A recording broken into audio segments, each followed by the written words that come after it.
विषय क्रमांक 1, काम नहीं होता, लोगों की समस्याएं का सुलझाया नहीं जाता है, बोला जाता है। अगर काम हो जाता, लोगों को लाभ मिलता तो नहीं बोलते भाई। हमारा महापौर अकेला बोल देते हैं।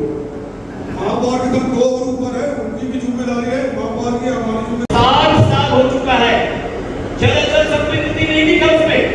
इसको वो 60 साल हो गया, 65 साल हो गए, विधवा हो गए, प्रत्यागता हो गए, विकलांग हो गया, उनको पात्रता के आधार से उनको पेंशन मिलना है। इसमें जल अचल संपत्ति नहीं है। इसके पास क्या है? हम सब जानते हैं कि बाप ने बड़ा मकान बनाता है, बेटा उसको खुदाई नहीं कर सकते, हम जानते हैं।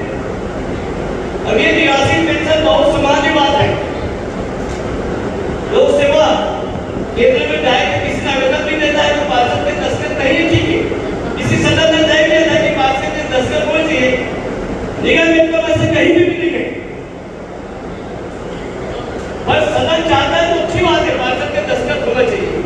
और किसी ने डायरेक्ट आवेदन लगा दिया, उसके लिए वो बात तो नहीं है, वो अपने ढंग से आवेदन लगाया होगा।